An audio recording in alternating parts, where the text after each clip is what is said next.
মাদারীপুর সদর উপজেলার মহিষের চরে আরিয়ালখা নদের উপর ৬৯৪ মিটার সেতুর নির্মাণ ব্যয় ধরা হয় ২৯৪ কোটি টাকা।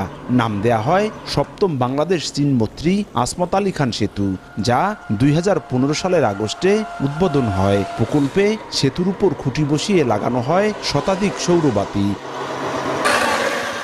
বছর না ঘুরতেই বাতিগুলো নষ্ট হয়ে যায়। পরে লাখ লাখ টাকা ব্যয়ে সৌর পদ্ধতি পরিবর্তন করে বিদ্যুৎ সংযোগ দেয় সড়ক বিভাগ। কিছুদিন সচল থাকলেও এরপর আবারও নষ্ট হয়ে যায় বাতিগুলো। এতে যানবাহনের চাপে যে কোনো সময় বড় ধরনের দুর্ঘটনার শঙ্কা এলাকাবাসীর। আর বাতিগুলো অকেজো থাকায় বাড়ছে ইপটিজিং, ঘটছে চুরি ছিনতাইয়ের মতো ঘটনাও। রাতে অনেক ডর করে গাড়ি চালাইতে, মাঝে মধ্যেই ধৈর্য ধরে টাকা পয়সা নিয়ে যায়। ইপটিজিং করলো, সে মানসিকভাবে কিন্তু ক্ষতিগ্রস্ত হলো। যদি এগুলো ঠিক না হয়, অহরহরে ছিনতাই, রাহাজানি, খুন খারাপি এগুলো চলতেছে। কুকর্মগুলো হয়, দেখা যাচ্ছে এখানে আপনার অনেক বুকাইটে পোলাপানো থাকে, যেমন আপনার মাদকদ্রব্য জিনিসও হয়। প্রশাসন যেন অতি দ্রুত এই লাইটগুলো ঠিক করে। চুরি ছাত্রী মারাদারি করে। সড়ক বিভাগ বলছে শিগগিরই ঠিকাদারি প্রতিষ্ঠান নিয়োগ হলেই থাকবে না এই সমস্যা। এদিকে যাত্রী ও পথচারীদের নিরাপত্তায় পুলিশকে সঙ্গে নিয়ে তৎপরতা বাড়ানোর কথা জানায় জেলা প্রশাসন।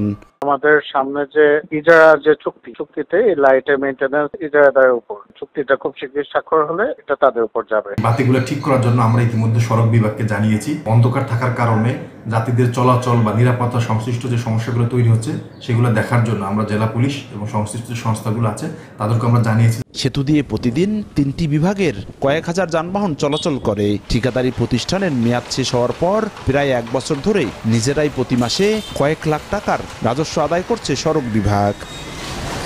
দিনের বেলা চকচকে ও ঝকঝকে দেখা গেলেও রাতের বেলা ভুতুড়ে অন্ধকারে পরিণত হয় এই সেতুর আশপাশের এলাকা। প্রতিনিয়তই বাড়ছে অপরাধমূলক কর্মকাণ্ড। তাহলে কবে হুঁশ হবে সড়ক বিভাগের, এমন প্রশ্ন যাত্রী চালক ও এলাকাবাসীর। সঞ্জয় কর্মকার, অভিজিৎ, সময় সংবাদ, মাদারীপুর।